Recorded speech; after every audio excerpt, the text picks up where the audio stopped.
Welcome to DG's Courtroom, brought to you by No Halftime. No Halftime is a DFS app that allows you to play one-on-one fantasy contests.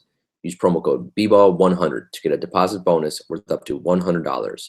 You can download the No Halftime app on the Apple Store or Amazon.com. This episode of DG's Courtroom is also sponsored by Draft, a daily fantasy app where your chances of winning are almost 3 times better than on FanDuel or DraftKings. On Draft, it's draft day every day. You can do a simple snake draft for one day whenever you want. Drafts take just minutes to complete. Download Draft now. Be sure to enter the promo code DFBPOD when you download to get a 100% deposit bonus. And with that, we are off. Welcome to the show for Friday, December 23rd, 2016. Congratulations as you have made it. Hopefully you guys, I guess, most of you probably do have to work full days on Friday. Hopefully you get out a little early. I know my office lets us out a tiny bit early. But you made it. The weekend is here. The holiday weekend is here. Christmas, it's fantastic. It's glorious. For DFS purposes, Friday is a nightmare. In a good way, though, because it's 14 games. So get some oxygen. Get some coffee. There's a lot to tackle. And before we break down and get into the meat of the show, I'll talk about the strategy I use for a slate this big. I mean, this stinks. The problem there's a 14-game slate is because the NBA decides that basketball players need a day off on Christmas Eve. So they had, to make up in the schedule, basically every team except two are playing on Friday. But I guess the guys can get. It's good to give the NBA players a day off on Christmas Eve, right? So, but that's why there's 14 games on Friday. That's why this week is a little crazy. And then there's only 5 games on Christmas. So they had to jam all these games into Friday. But we will find a way to take advantage of it and make some money. Before we start the show, it's very important that you rate and review the podcast. I have told you, my young jurors, we have fallen out of the rankings. This makes the judge very unhappy. Man, there's such crappy shows when I look at like the iTunes. Some of the shows in that top 150, once you get really down there, we should easily be in that top 150. So if you could do the judge a big favor, man, it's 3:20 a.m. on a early Friday morning or late Thursday night. The judge is pounding and grinding away podcasts. The least you can do is rate and review for him and subscribe, obviously, to the podcast. It would be much appreciated. Let us get back in the rankings. It will be a victory for us all. And then we will have a big party. But again, that does help a lot, especially with things like sponsors. And like every time you guys rate and review the podcast, it actually makes a big difference. I never knew that. Before you do podcasting stuff, you always hear that when you listen to podcasts. You don't think that actually makes a difference, but it really does. Also, I hope you've downloaded the app Draft by now. I've lectured you a lot on this. I put some of you in prison. I've withheld chambers from some of you. The bailiff has not spoken to you. He's not letting you scratch his leg or scratch his tummy, or scratch his ears. So hopefully you've downloaded the app Draft and you challenged me. Remember, I am the judge. You do have to spell the on that app. And let's keep that going over this lovely holiday weekend. And make sure you use the promo code when you download, because if you don't use the promo code, it does me no good, man. So you got to use the promo code DFBPOD. And I know a lot of you have tweeted at me or hollered at me through the website dgcourtroomdfs.com. You can email me that way too if you don't have a Twitter. Some of you guys don't have Twitter, which always surprises me. But hey, I guess that's if you can get through life without Twitter, I mean, you're probably saving a lot of time, because I'm on Twitter way too much as it is. But so if you have downloaded the app and you didn't find a spot to put the promo code, or you couldn't figure it out, just holler at me either on Twitter or via email, and I will make sure that we rectify that. Also, one last little housekeeping business before we get into the show. The judge needs some graphics, like for a new design for like the cover of the podcast, because the name had to change because Mark and Kyle abandoned me and made me go all solo. So we need the show is DG Courtroom or DG's Courtroom. That's another thing. I can't decide if I want a DG's Courtroom or just DG. I think I'm just going to go with DG, which are my real initials. Because if you look at like podcasts, there's no apostrophe S's in any like podcast names. And I think that'll make it hard to search for and all that kind of stuff. So anyway, if any of you guys are good with like graphic design or something like that, and you can make something for the judge, it would be much appreciated, because I am horrific with all the IT stuff and the graphics, and yeah. So or if you know someone really good, if you could let the judge know, that would be much appreciated. See, I help you, you help me. We have a mutual relationship here. Feels good. Lastly, I would say, if you still want to get in and do some of my premium services, which are, I'm doing a lot of consultations, again, just tweet at me or email me and let me know. I'm 30-minute phone consults. I already have a pretty big waiting list for that.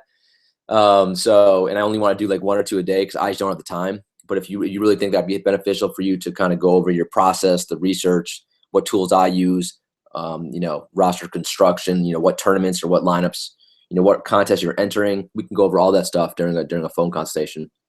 I actually did a funny one yesterday. Well, funny in retrospect, that where basically all the guy wanted to do was, he was a good DFS player, was just to build lineups with me. So we just spent like a half hour building lineups, and I basically kind of told him towards the end, we kind of built one of our favorite lineups, and one of basically a lineup with all the guys that I liked, but I just wasn't going to play. I was going to fade, and I kind of was explaining, look, there's a good chance that lineup will go off, even though those are the guys I'm going to fade. And sure enough, like that lineup, I think he put in a $1 GPP and ended up winning like $25. And it was, so I mean, DFS can be crazy like that. All right, let's talk about Chambers for Thursday. The judge did not have a good Thursday. Hopefully you guys did. The guys that I was on, for the most part, didn't perform. And then there were a couple guys on a small slate like that you just had to have. Like, you had to have Justice Winslow, who went bonkers and almost gave you a 50 burger. And you had to have like a Thaddeus Young or a Thomas Robinson. You had to have one of those guys. Thad Young, my boy Thad Young, has come back and done well. And the Draymond Green news was the thing that threw me off all day. I was probably going to fade a lot of that Brooklyn Golden State game, and then once he went out, as I did further research, and I saw how the usage rate of Curry goes bonkers when Draymond Green's out, I went like all in on Steph Curry, which I don't think I've done all year. And I mean, he ended up like salvaging the night, quite honestly, because Chris Paul ended up getting somewhat injured and didn't do that well either. But he was enough where I wasn't going to win a ton of money anyway. And Jeff Teague continues just to dominate. I mean, the Indiana Teagues are phenomenal. You got to love Jeff Teague. And Isaiah Thomas played well too. So, the 3 point guards I was on, Chris Paul, Curry, and the Dragon, all played like crap. And that's not good. And on paper, they all had phenomenal matchups. And that's DFS, man. It's going to happen. But for Chambers, so I Am Legend, the legend himself, got his 3rd win of the year, his sixth time he's cashed in Chambers. I think he's currently ranked number 6 in the power rankings. Congrats to him. MG Fresh, this guy is relatively new to the Chambers, but he's been making a name for himself. His 2nd win, his 5th cash. Kudos to you, my friend. And we have a newbie taking down his first win and first cash, Lawrence 101. So good job for you guys. Friday, you know what Fridays are in Chambers, right? It is the best of the best, the cream of the top. Only the best players in DFS land can enter this tournament. If you are worthy, you shall receive an invitation. Sometimes FanDuel does it. I do it like via email, whatever. So it's whatever email you have signed up via FanDuel.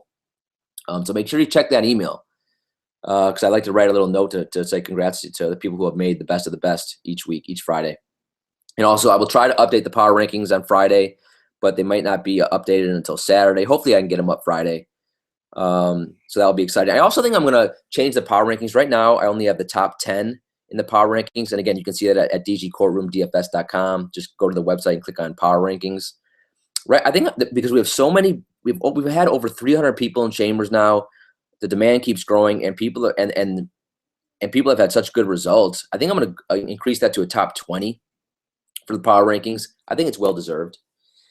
We also will have 2 other Chambers on Friday, because for the people who didn't make the best of the best, it's not fair to you guys, right? Especially if you don't have a chance to play every day, because it's hard to get in there.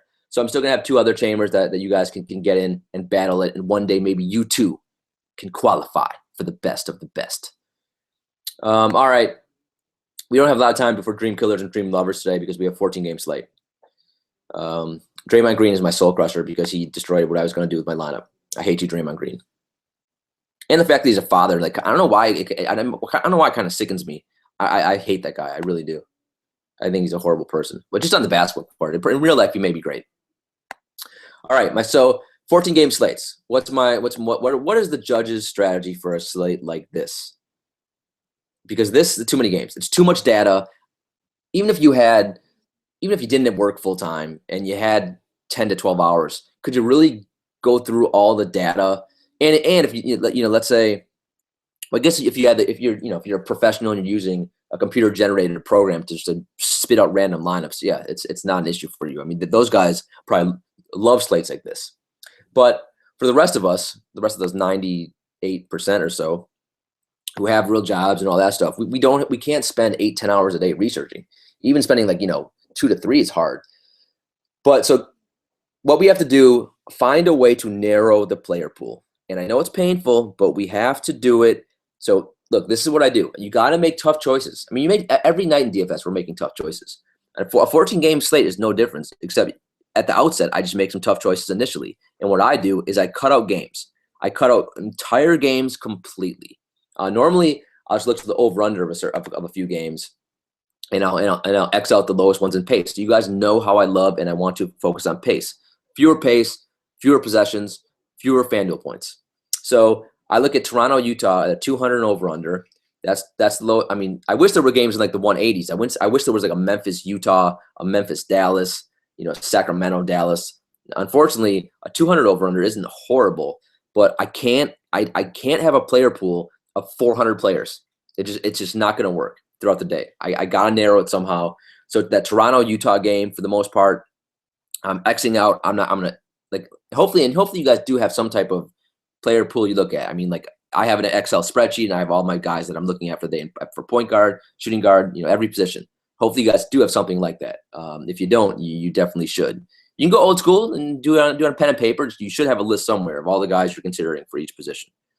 But for everyone for that game, no one's going to make my list except Joe Ingles. I'm going to put on there because Hood's out still, and I think Ingles, he's a cheap guy that I still might want to play a little bit. And maybe Gordon Hayward I'll leave on there. But for the rest of the guys, sorry, even though I love Lowry, DeMar, sorry, fellas, I can't play you. I love my boy Valanciunas. Sorry, I'm not going to play Valanciunas against Gobert.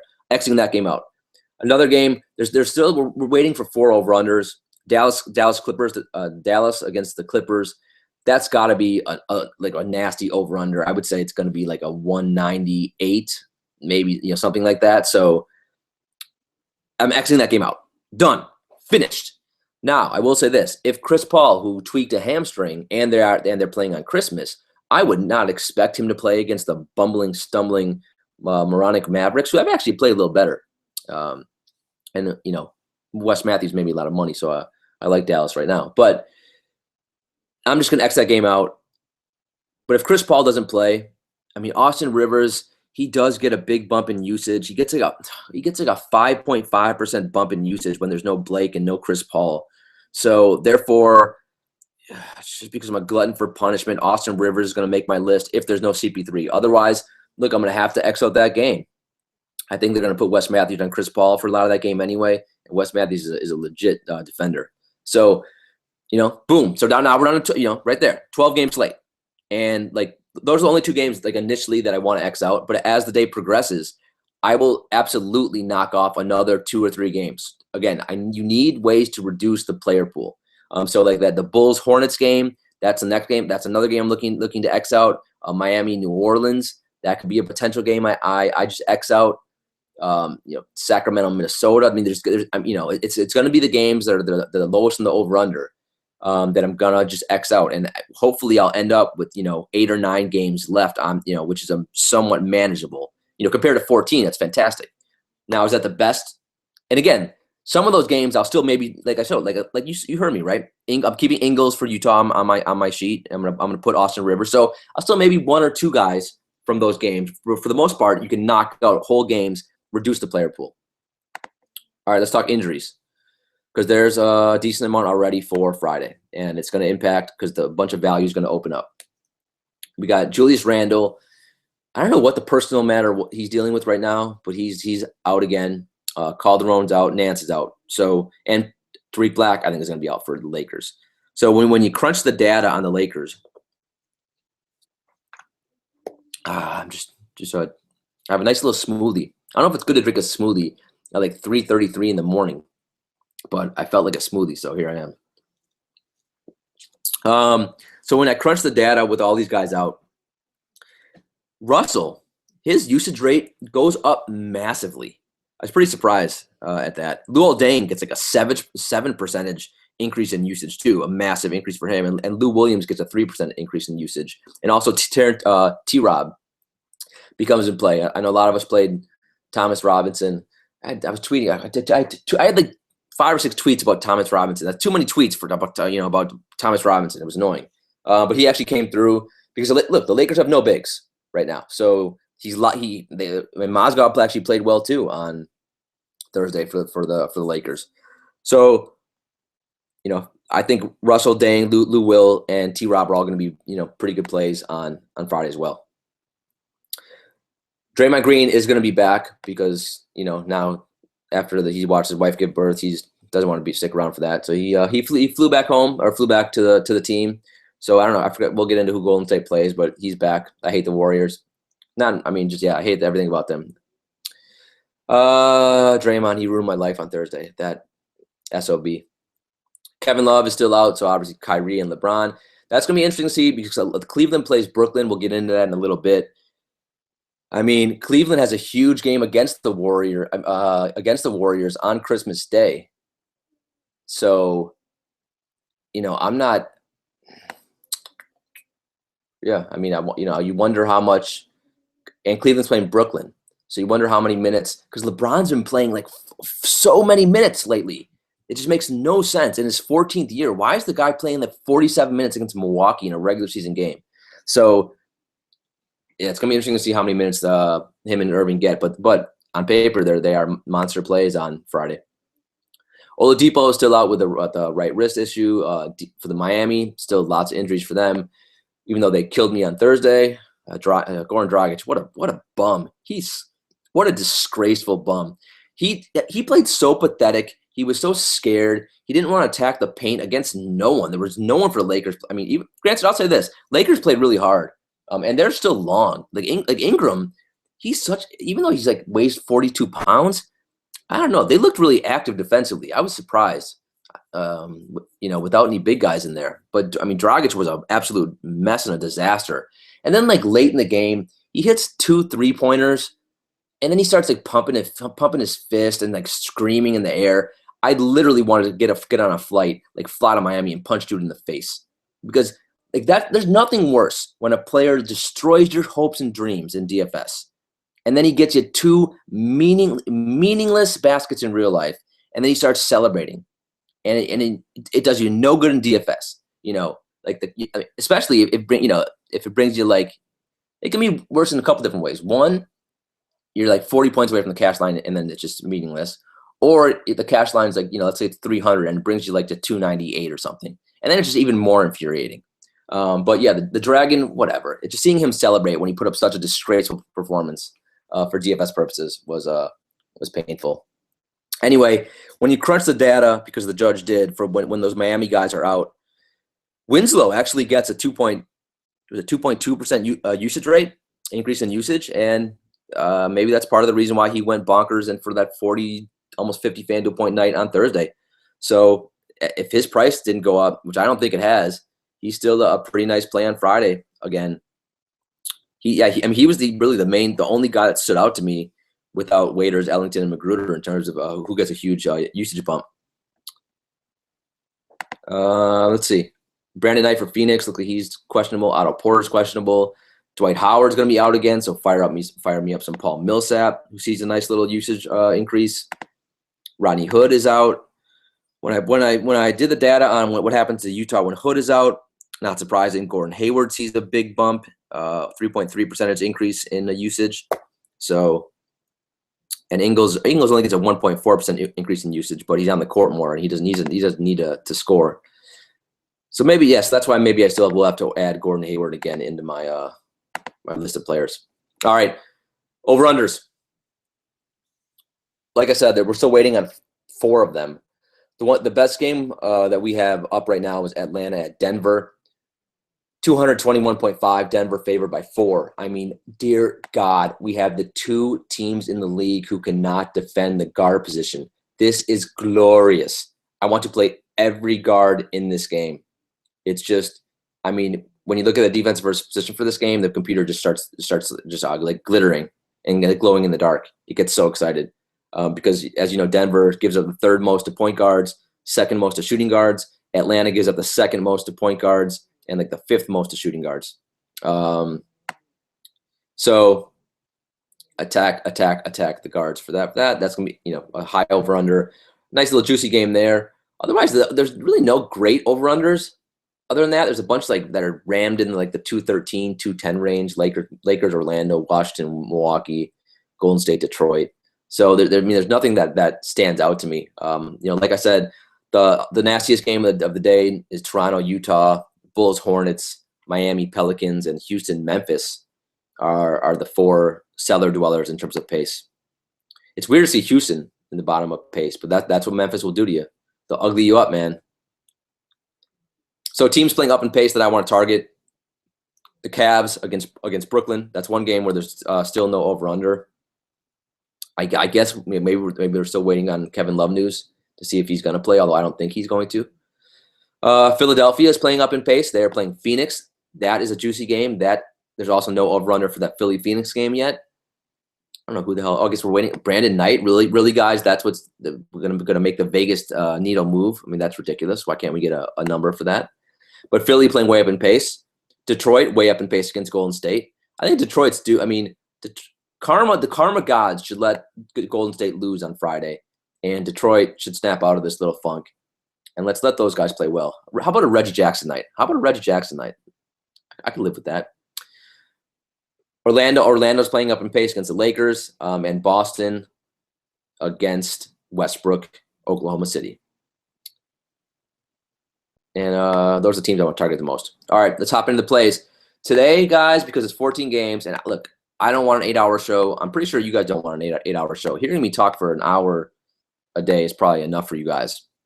So we're going to go. It's the holiday season.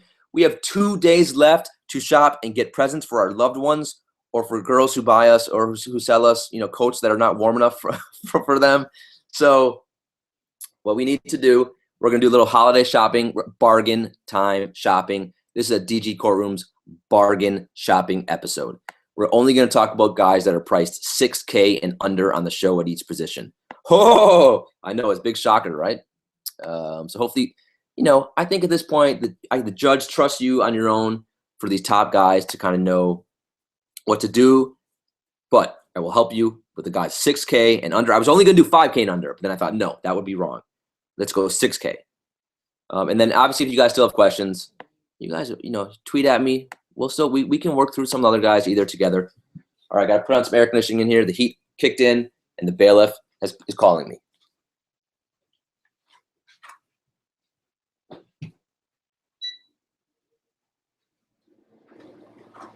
All right. The bailiff says hello. He says, sorry about Chambers. He was late locking the doors today. But it's not easy for a dog to like, you know, lock doors of Chambers. It's very hard. He has to I put him on a stool. It's a whole ordeal. One day I'll do a little Periscope for you guys. All right. So let's go point guard under 6K.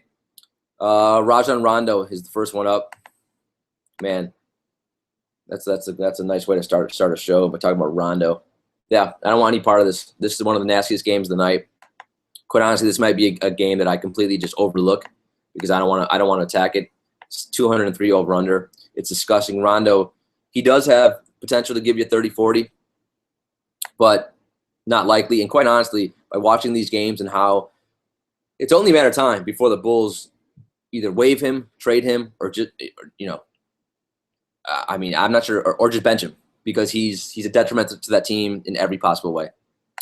D'Angelo Russell, 5.9K. I mentioned at the top of the show, he gets a massive usage spike when there's no Randall, which, well, I mean, I looked at it, you know, there was no Randall, you know, Calderon, no Nance, no Terrence, no Tariq Black. But when you crunch all those guys in there, he sees a massive spike in usage. I mean, on Thursday, the best part about him against Miami, he got 32 minutes. It's the first time he's cracked the 30-minute barrier since, this is no joke, since November 15th. That's a long time. Now, granted, he was out for a long time dealing with, I think, a knee issue. But still, that's a good sign. He gave you 28 FanDuel points. He's an under-the-radar, sneaky play. You know, his usage rate anyway is pretty nice. Where's his usage rate? Where are you, little man? Where is, yeah, so 31% on the year anyway, and it's even higher with all these guys out. So he's a sneaky play on a 14-game, it's weird to say a 14-game slate. I repeat, a 14-game slate. Sneaky play. He's going to be overlooked. Not a great over-under game, so I don't mind him at all. Reggie Jackson. This is going to be a guy I'm going to pounce on. He will be eventually, when the dust settles, a 7K player. He's Detroit playing way up in pace. He played pretty good against Memphis, quite honestly. 28 FanDuel points in 26 minutes. The minutes are still an issue. Detroit's still dealing with a bunch of inner turmoil, but nothing can get a team together to like a nice primetime game against Golden State. They should all be pumped up, all be motivated. And Reggie Jackson, we're still getting him at cheap. He could go for a 40-50 burger and help you take down a GPP. So he's a really nice tournament play. Do I want to roll him out in cash games on a 14-game slate? Probably not. But for tournaments, I think that's a very fair price. Ricky Rubio, 5.7K. This is not the day to be rolling out Rubio, I don't think, against Sacramento. Minnesota playing down in pace. Rubio, he's been better lately, especially with minutes and production. But if I do want to target a Rubio, it's going to be in a fast-paced game. Tyler Johnson against New Orleans. Yeah, I mean, I might want to scratch off this game. But if there's a guy that I would keep on my list for Miami, it would probably be Tyler Johnson and Winslow. Even though it's hard to leave off Dragic and Whiteside. I mean, Dragic did just kill us. But, I mean, Tyler Johnson, if you watch these Heat games, man, there's long stretches where it's his show. I mean, we should call him Tyler Dragic, because Goran hides in a little corner like a scared little girl, and Tyler Johnson dominates. Dominates the ball, makes all the decisions. Spoelstra, trusts Tyler Johnson a lot. He sure as hell doesn't trust Josh Richardson to do anything. That buffoon. So Tyler Johnson's an intriguing tournament guy. Again, in a 14-game slate, I don't think I'd do it in cash. But tournaments, yeah, you can definitely go that route. Patrick Beverley, 5.7K. I'm going to fade him. I think I'm going to fade him completely. I know he's been on a stupendous roll. He's been terrific. He's been far better than I ever thought he could be. I mean, he's at a floor of like 20 and a ceiling of like 40. He had 42 last game against Phoenix. Granted, it was against Phoenix, but 18 points, 9 rebounds, 9 assists. That's I don't care who you do it against in the NBA. It's pretty impressive. But for the last like 10 games or so, even more than that, he's just been really super rock solid. I mean, I think every game he's been a lock to hit value. But against Memphis, I forgot who went off against Memphis a couple nights ago against Mike Conley. I think it was Isaiah Thomas. I mean, it's possible, but the price has come up. I'm just not going to do it. Darren Collison. Yeah, sorry, Mr. Collison. Your minutes are not going to Ty Lawson, so I don't want to touch you. Nope. Tim Frazier, another guy. Look, I know maybe he could go off. Maybe he'd be sneaky on a 14-game slate. I mean, this is the thing on a 14-game slate. You don't have to reach. Like on a 5-game slate, like we had on Thursday, there you had to reach at some spots. There were some guys, you were like, do I really want to play this guy? Not really, but it's 5-game slate. 14-game slate, you really don't have to do that. I mean, you have options galore at every position. So a guy like Frazier, yeah, I don't really need a guy like that in my life on Friday. Jordan Clarkson's 5.1K. Another guy. I mean, if there's a guy from the Lakers backcourt I'm going to take, it's going to probably be Russell, maybe some Lou Will. But Jordan Clarkson, yeah, not for me on a 14-game slate. Emmanuel Mudiay. Yeah, I'm going to have a little bit of exposure. He's a roller coaster ride. He's at Magic Mountain with me. but he does have 40 FanDuel point upside, and he is up against Atlanta. And Dennis Schroeder, as well as Dennis Schroeder's playing on the offensive end, you can attack these Atlanta guards, and that puts Moutier at his price. He's a really interesting tournament play on this slate. Sergio Rodriguez, I mean, I just don't want to do it on a 14-game slate. I know it's against Phoenix. He's cheap. He's 4.9K. He did get 31 minutes last game. So in theory, if you want to roll him out for cash, you can do it. He's been really bad the last few nights. But, yeah, you can do it. Phoenix is so bad. Other than that, Ty Lawson's the price has come up a little bit on him, but 4.5K. I still think that's fair. I mean, 28 and 34 FanDuel points the last two. In the last 3 games, he's got 26, 29, 29 minutes. And really for the last week and a half, he's been playing over 24 minutes a night. So let's say, and that should go on the rise. And the last game he played was against Utah, 28 FanDuel points against Utah. You should, on FanDuel, we should get like double the points if you're against like Utah or Memphis. That's what I think. So really it was like 54 if you want to double it.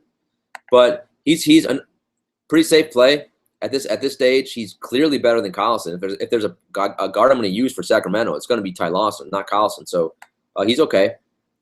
Other than that, Patty Mills, because Parker's going to be out. You can roll him out if you want. A little Mac Daddy if you want to do in tournaments. I'm probably not going to do it. Austin Rivers, I told you, if Chris Paul is out, I will use a little Austin in probably tournaments just because his usage takes a massive bump without Blake and without Chris Paul. I mean, someone's got to handle the ball. Someone's got to shoot. And that's it for point guard. Shooting guard. Under 6K. Not even going to mention Tyreek Evans. So Lou Williams, 5.8K.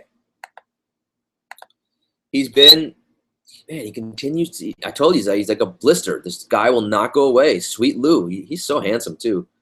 30 FanDuel points against Miami on Thursday, 28 minutes, 27 actual points.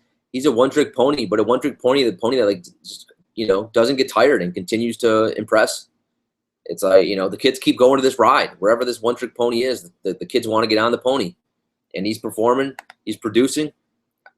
I don't love the matchup here. It's not a great paced game. What was the over-under of this again? I mean, quite honestly, right now it's 213 over-under. That is one of the highest ones posted right now. But, yeah, I mean, it's okay.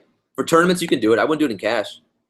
Eric Gordon, 5.7K. My boy Eric Gordon, he's just safe floor, great ceiling. The problem is here in Memphis. So, sadly, I mean, Houston playing way down in pace. This may be a day I'm going to have to fade my boy Eric Gordon. You can still do it in tournaments. I wouldn't do it in cash games for Friday, though. KCP, 5.5K. Yeah, the last 2 games for him, I mean, since Reggie Jackson came back, I mean, KCP's is a therapist's office, or he's making us go to a therapist. 14, 9, I said 9, 33, and 35 the last 4 games. You hope against Golden State, all these Detroit guys get pumped up, and maybe they muck this game up, and then they keep it close. Detroit's playing way up in pace, extra possessions. So I don't mind KCP for tournaments on Friday. I think he's an interesting play at that price. Wes Matthews is 5.4K. He's always a fine cash game guy, really really safe floor. He's getting monster minutes. I won't say monster shots because his usage rate is like stuck at like 21%. I was shocked watching that entire last Dallas. Not shocked, but I mean I was watching that entire last Dallas game because I had Wes Matthews in the last game of the night when no one else had anyone else going. And who's still really good at basketball? That's Darren Williams. Like Darren Williams can still play. Like I was like amazed, like how he looked, and he looked healthy. He had like a hop to his step. He was still doing things on that basketball court, and like down the stretch, it was all It was Darren Williams. It was like Darren Williams pick and roll with Harrison Barnes. Some Harrison Barnes post ups, and like occasionally Wes Matthews would stand in the in the corner and get a 3-pointer, or occasionally they would let Wes Matthews post up against if they got a switch and he was and Lillard was on him. But there weren't a ton of shots for Wes Matthews in that offense, and that's probably why the ceiling is not great. It's probably why he's only a good cash game guy. Like offensively, they don't really utilize him that much. Like Darren Williams being back and playing really well hurts him. And also, like Wes Matthews, at least in the last game, he was a lockdown defender on Lillard. He did such a good job. So I mean, he's exerting a ton of energy on whatever the defensive end because he's always going to guard the opposing team's best player. But for cash games, he's fine. The ceiling is not fantastic with him. Will Barton, 5.4K, no, because even though you can attack Atlanta guards, you want to use Barton in a tournament, you can. But there's another Denver guy who you probably know that we'll get to in a minute who I prefer. Sean Kilpatrick, 5K. I mean, wow, Brooklyn got a tough little little 2-game step here against Golden State on Thursday, and then Cleveland, the 2 best teams in the league, back to back. So interesting. I mean, Kilpatrick was okay on Thursday, 32 minutes. That was the key thing for me. Only gave you 18 FanDuel points, so he didn't really hit value. I was shocked he got 32 minutes, especially because Lynn came back, and Lynn looked phenomenal. Lynn looked really good. So check the news to see if Lynn's going to get a lot of minutes, because if Lynn is going to be – on Thursday he got 32 minutes and gave 39 FanDuel points. I mean, I had him at 1% owned in some tournaments. If he's not going to be limited in minutes, I like him against Kyrie Irving in that Cleveland game on Friday. So, yeah, I mean, now Lynn's back. Kilpatrick's never going to be an elite play, but I mean, you can do it in a tournament.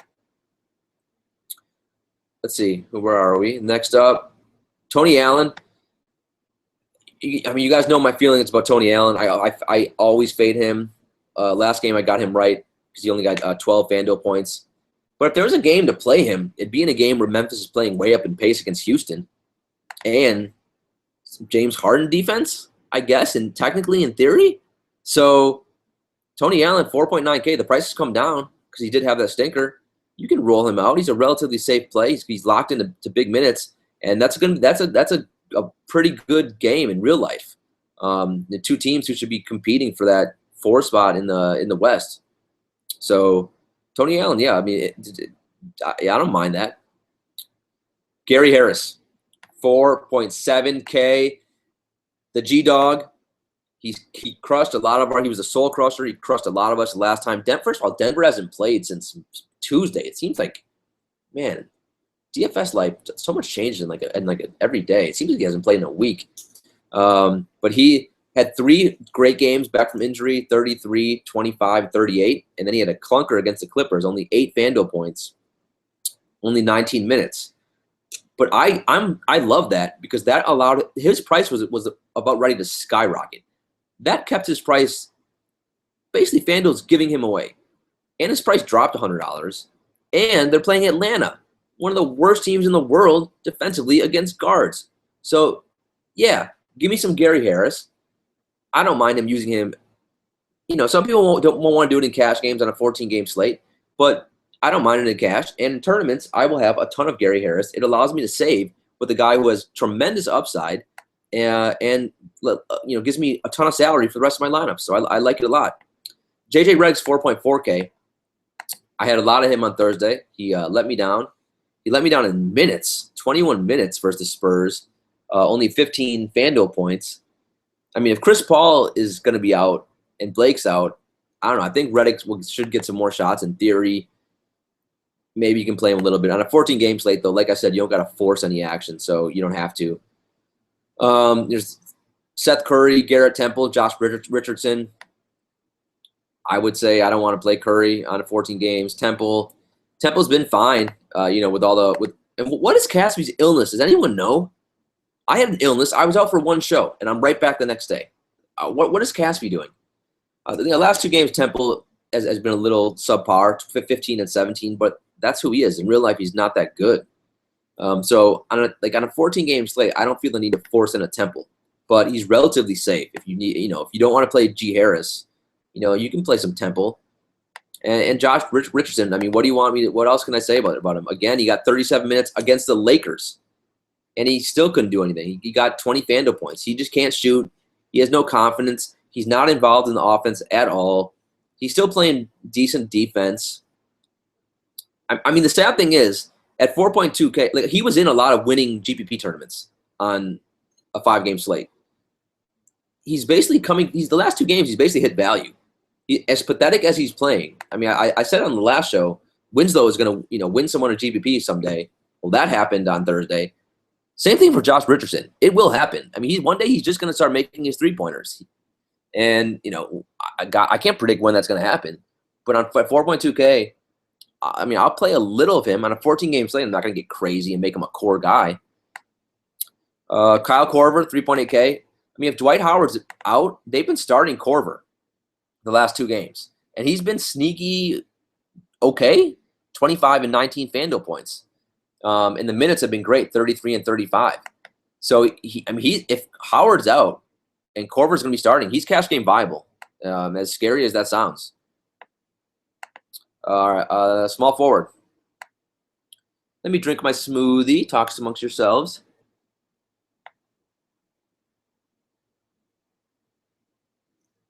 All right. The two Denver boys, Gallinari and Chandler. You guys should know my strategy for now about these two. But now Denver is actually starting both of these. It's pretty simple. Which one does the judge prefer? Say it with me. Wilson Chandler. And why do I prefer him? Usage rate. That is why.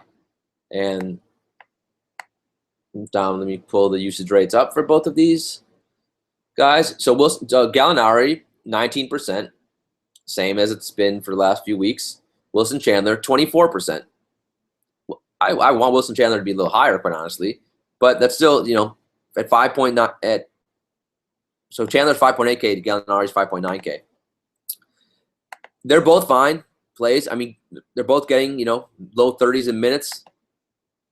I just think Chandler is the guy that I'd prefer to play because he has more upside. And, Atlanta, they're probably going to get some Cephalosha defense. At least, I guess, Gallinari will get Cephalosha defense. Chandler gets Millsap defense. But Cephalosha is a pretty good defender. I'd probably just another reason I prefer Chandler. Jay Crowder, Oklahoma City at Boston, 5.7K. I mean, Crowder just does what he does. He grinds. 23, 22, 32, 21, 28, 26. He's totally fine for cash games again at that price on Friday. OKC, I like the fact that Boston's going to be playing up in pace here. I mean, I'm not sure who Roberson's going to be on for OKC. I mean, I don't think that. I mean, why waste Roberson on Crowder? And vice versa. I don't know who Crowder's going to defend. I mean, why waste Crowder on Roberson? Is Crowder going to be guarding Westbrook a little bit? I'm not. I got to figure out how the matchups are going to work there. But either way, Crowder's a fine play, 5.7K. Trevor Ariza. Yeah, I just don't love this matchup for Houston. If I want to play the Houston Bums, if I want to team up a Harden with an Ariza, with an Anderson, with a Beverly, I want to do it in an up-tempo game where I know Harden's going to get, rack up 12 assists and 3 or 4 are going to go to the shooters. In this game, I'm a little concerned. There's going to be fewer shot attempts for all those guys. So I don't want to play Ariza. TJ Warren. I don't know if a lot of you guys realize TJ Warren is not back. I don't know if he's better than ever, but he's back. He played 29 minutes in Phoenix's last game against Houston, and he put up 29 FanDuel points. TJ Warren, I don't know if you guys can remember this far back, but, it seems like 4 years ago. But about a month ago, he was really good, and he started off the year with a blaze. I mean, him and Booker both, but especially Warren. He was putting up 40 FanDuel points every night. Now he gets, a disastrous Philly team. Peasant Covington is a decent defender, but I think Warren's he's an interesting tournament play. I'm going to need to check the news. If he's not going to be on any minute restrictions, why can't TJ Warren give me another 30, 40 FanDuel point night? I mean, in Phoenix, there's no reason that they should be giving minutes to 45-year-old PJ Tucker. They got to play the young guys. They got to play Booker. They got to play Warren. They need to start playing Alex Len more. So Warren's this under-the-radar sneaky play for Friday. Lord Covington, 5.3K.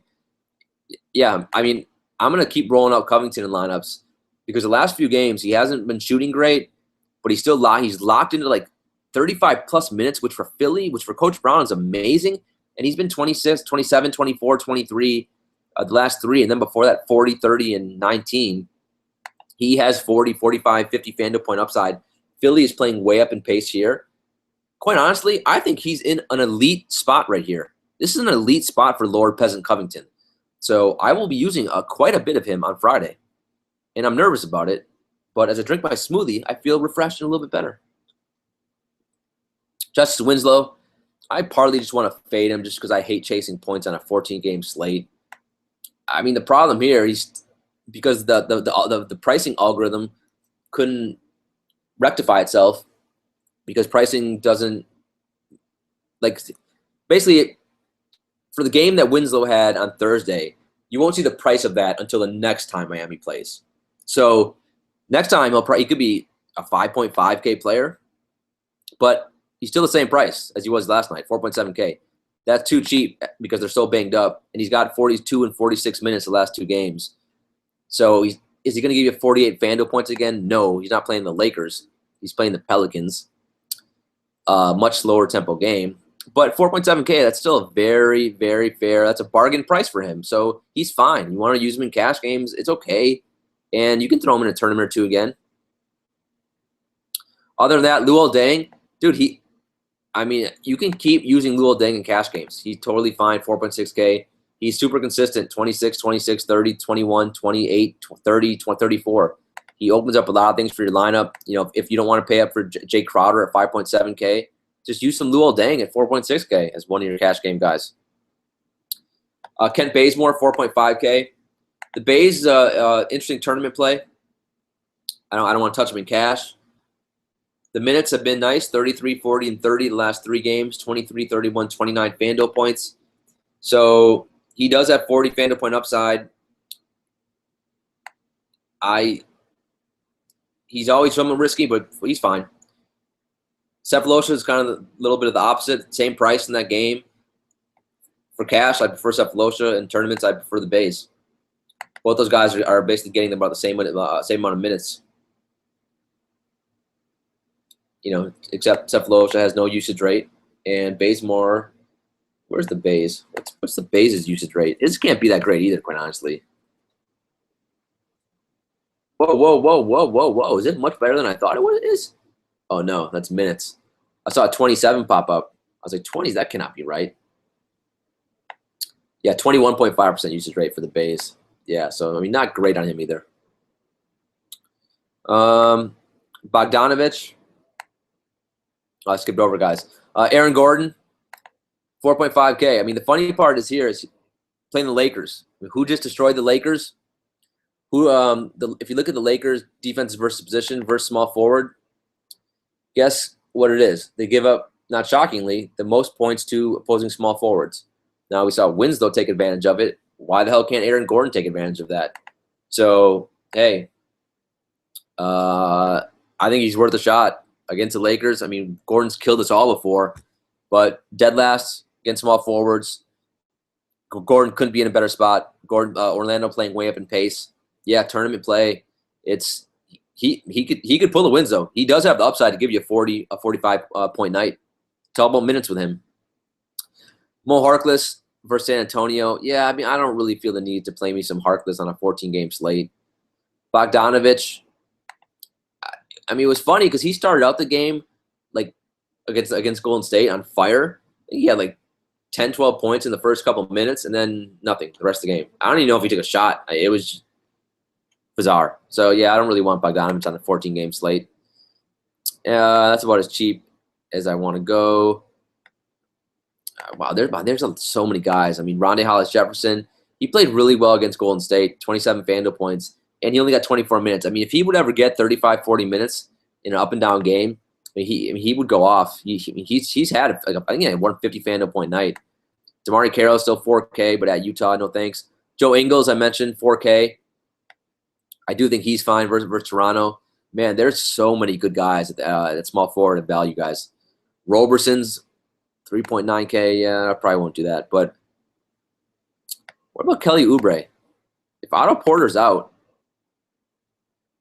I know that they didn't start Kelly Oubre last game, and it made me really upset. Only got 22 minutes, so yeah, I guess we can't play Kelly Oubre. All right, that's it. All right, God, I keep mentioning guys. Brandon Ingram, fine. I'll mention him as well. Because I think, he's probably going to start again. Does anyone do less with minutes than Brandon Ingram?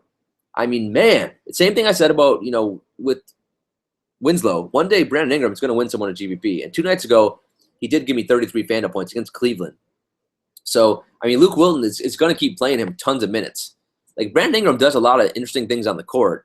I mean, he's so long and athletic. 3.8K is so dirt cheap.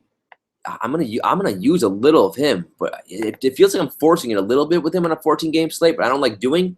But in a couple GPPs, I'll do it. Just because that's so I can get like three stars in my lineup if I get some cheapies like that. Power forward, Gorgie Dang, 5.7K. Like, Dang is just, I don't know. Yeah, I'm trying to think of a good analogy. I can't think of one. What's like a movie that if it comes on the TV screen, you'll watch it. It's not great, but it's just pretty good, and you just keep watching that movie, and you're not really sure why. I can't even think of a good example. That's like Gorgie Dang. Like, okay, if it's on TV, whatever, I'll watch it. Maybe it's like a TV show too that if it comes on TV, you just watch it. Like he just keeps plugging along, 30, 26, 18, 30, 23, 28, 23. So, I mean, 5.7K, that's an okay price. I mean, I don't love the fact that Minnesota's playing way down in pace. But if you're really struggling and you don't know what to do in that price range, he's fine. I mean, he's going to get a lot of minutes, and he'll probably squeeze out a 25 FanDuel point night. Derek Favors, nope, not yet. Not getting enough minutes. He still only got 16 last game. God, could they move any slower with him? I mean, let's go. Up the minutes. Tobias Harris, 5.5K. All these Detroit guys are going to be interesting to me. Like, he has not looked good since Reggie Jackson's come back. That's I can't say he has, but he's talent-wise, he's at least like a 6K player, probably closer to 6.5K. Now, the fact Draymond Green is coming back to defend him, that worries me a little bit. But still, you want to play a little Tobias in some tournaments. Yeah, I don't mind it.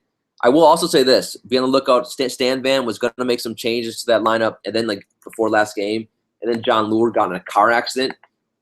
So for whatever reason, Van Gundy couldn't start him, but he still played Lure 30 minutes. Yeah, that makes sense, Stan Van. Good job. But I mean, the police officers tell you, well, he got in a car accident, so he might be okay, but he can't start tonight. Like, what's the rationale with that? There's none. But so I'd probably prefer Lure, who's cheaper anyway, and I think Lure might end up starting. I don't know who he'd start for. Lure, quite honestly, might start for Marcus Morris. I'm not sure who would go to the bench in that situation. By the way, just an FYI, Jokic's price has skyrocketed up, which it should have. It's 6.7K now, so we're no longer going to get a Jokic at 5.9K. Went up $800. So now we actually have to make a legitimate decision on Jokic. And I at that price, I still think it's okay, but he's no longer like a must play. He's not going to be 50% owned, thank God. Where were we? Zach Randolph. Yeah, on a 14-game slate, I just don't have the need to do it. I mean, in theory, he should be able to dominate Ryan Anderson in the post or whoever Houston puts it in, but he's not going to get enough minutes. I don't think – if you want to throw him on cash, maybe, but I don't think he's going to have enough upside to help you win a tournament. Ilyasova, 5.5K. Conversely, I think Ilyasova potentially could be a guy that could help you take down a GPP. He's unfortunately – because they got to roll out this troll Okafor. Ersan has lost about 6 minutes or so in playing time, 6 to 8 minutes, and that's a lot. And that's why I would love to go almost all in on Ersan versus Phoenix, playing way up in pace, but I can't do it because he's going to get only 26 minutes. So at 26 minutes, if I have 10 lineups, maybe I'd play one with Ersan. I want to attack the Philly guys because they're playing up in pace. Just it's hard because Okafor. I mean, Okafor and Embiid is the worst pairing on the court together. It makes zero sense. We have to rest the season. We have to watch it, and they even said they're going to try to do it all next year too. I think. It's ridiculous. Markieff Morris, 5.4K. Yeah, this is not the day I want to roll out Markieff. Not a 14-game slate. Same with JaMychal Green. I just don't want to do it. 5.3K. I mean, yeah. Yeah, whatever. I guess in cash, it's the exact same thing I said about Randolph. Copy and paste for JaMychal Green. He should be able to bully his way with Ryan Anderson, or actually maybe some Harrell or Nene, whoever else might guard him as well. But yeah, I mean, I don't love JaMychal Green. He's okay. Cash games, he's okay. Booker burned me last couple nights. I think I might stay away. Maybe one lineup. Cantor's at Magic Mountain. He's going to go off for a 30, 40 Fandle point every 10 games or so. You know, it's all about minutes. I can't predict when he's going to play, when he's not. It makes zero sense to me. 34 minutes versus New Orleans.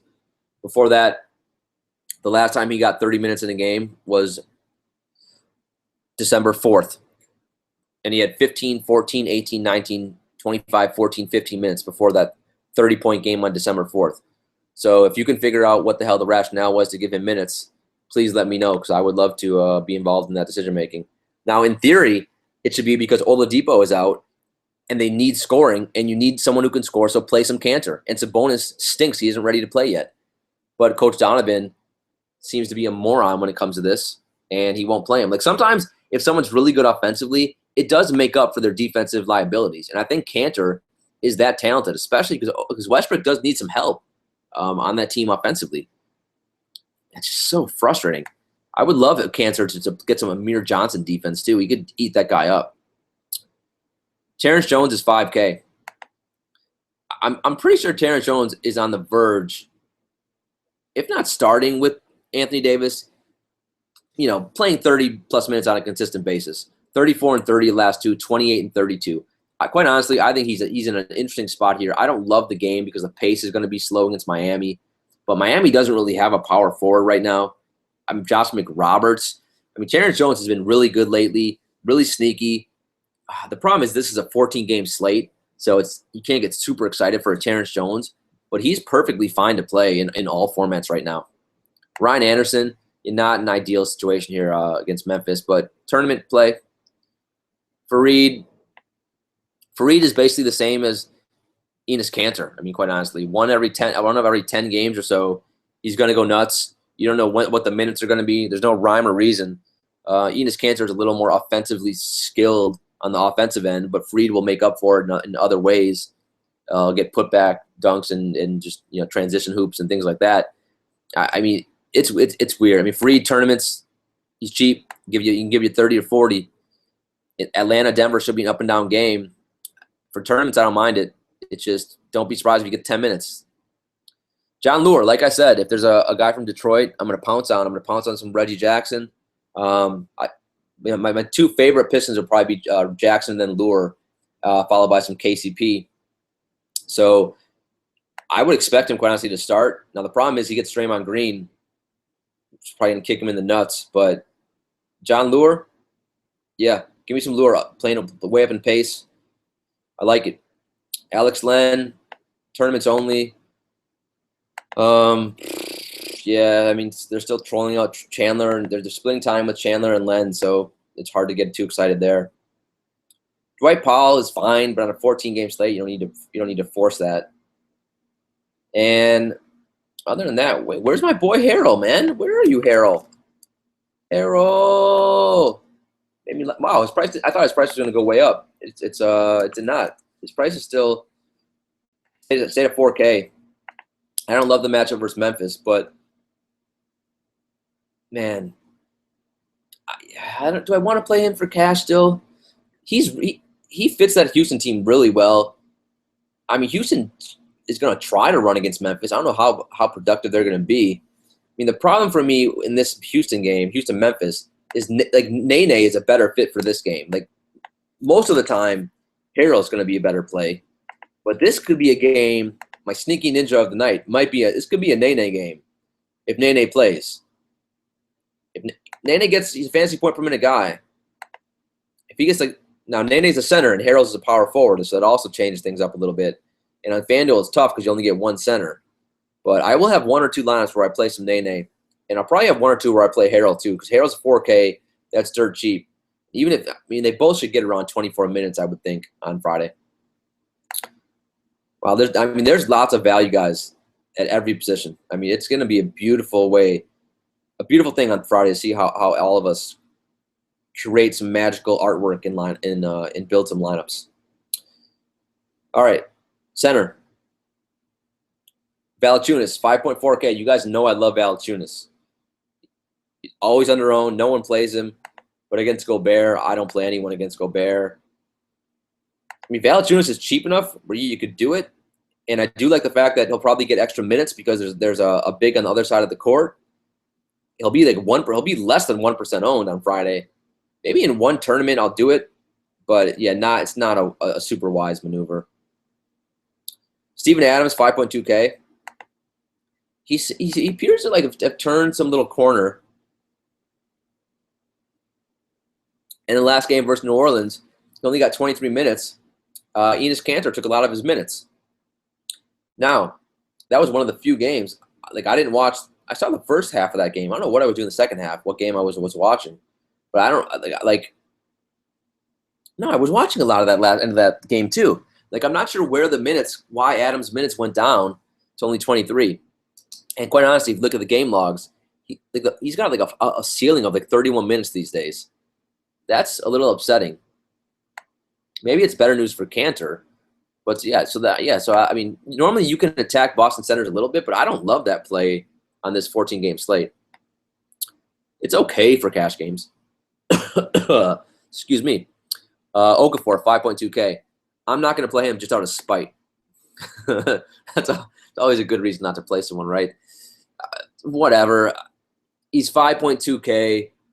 They are playing way up in pace against Phoenix. What's this Buster's usage rate? I think his usage rate is actually decent. 23 point. No, that's his minutes. Man, why do they put minutes next to usage rate? That's annoying. His usage rate is, wow. When there's so many players, my eyes are. I can't. My Excel spreadsheet for all this is just there's too many guys. 14 games, too many.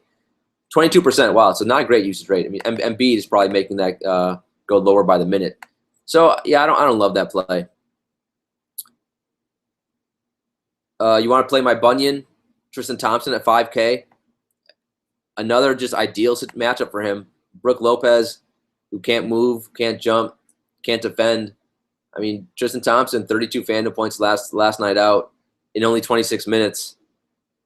He plays around 28 minutes a night, and he typically will get you. He'll find a way to grind 20, 25 for you. Biyombo has come up to 5K now. That's disgusting. Yeah, I don't want to. Wow, how is Bismack putting up these numbers? I mean, he's been good. 28, 19, 28, 23, 25, 26, 29. And now Orlando gets a matchup versus the Lakers. Whatever. I'm just not. I don't think I want to do it. If you want to use him because it's the Lakers, and the game logs don't lie. He no offensive game at all. I mean, but whatever. Yeah, against the Lakers, you can do it. I mean, you can do things against the Lakers in Brooklyn that normally you wouldn't do. Wow. So if you had to play Tristan, if you put a gun to my head and said play, which I hope you don't do, and said Tristan or Bismack. Wow, which one would I do? I guess, quite honestly, I think I'd go Bismack for Friday, which is disgusting. I hate both of them. Tyson Chandler, yeah, I don't want to do it. My boy Robin Lopez, 4.8K. Man, the last time that the Bulls played, Taj Gibson must have thrown Lopez out of the way for 7 or 8 rebounds. It was infuriating. Similar to how Markieff threw Gortat out of the way for 4 or 5 rebounds. And that was a night where that actually cost me thousands of dollars because I had Gortat everywhere, and I was 6 points away from winning the top prize in the swoosh, which is a $50 single entry GPP. But yeah, Lopez, he just has not lately been great. The Bulls struggling overall. You can do Lopez in a tournament. I don't think I do it on cash games on this slate.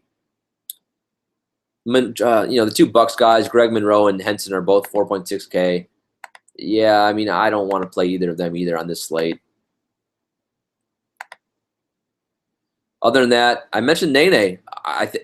Watch the news, but if he's going to start, Now, normally I don't like playing guys against Memphis, but at 3.9K, if he just stumbles his way into a couple rebounds, stumbles his way into a couple buckets, I mean, that it basically hits value. So not the best matchup in the world, like for that Houston team, but I think it enables Nene to get more minutes because, I mean, I think he's a better defender than Harrell, and that therefore, I think it's intriguing. I think he could give me 20, 25 FanDuel points. All right, that's it for center. That is it, my friends. That was the bargain shopping show. Hopefully it was all right. Yeah, I got to say, it wasn't as fun to do a show where I can't talk about all the stars. Couldn't talk about Westbrook. Couldn't talk about who else is playing. Anthony Davis. All the Top Guns. It just didn't feel right. But we had to do it. 14 games, too many. It's all. I think it was already over an hour or so. So happy holidays. Hope you guys did well. If you guys have been nice this year, you will get a special show for DFS Saturday, which is one of my favorite days of the year to play DFS. There's no NBA games on. Oh, sorry, a special show for Sunday, which is Christmas. No games on Saturday, which is sad. So, day off of NBA, you can actually hang with your family if you want to. But other than that, I hope you made money on Wednesday or Thursday. Hope you enjoy this 14-game slate. Remember, knock off some games, narrow the player pool, because too much data, you got to find a way to make it manageable. Other than that, good luck in Chambers. Best of the best on Friday. If you made it, congrats. Tweet at me at DanielAGreen1. Download the app Draft. Challenge me. I am the judge on there. Otherwise, man, court is adjourned.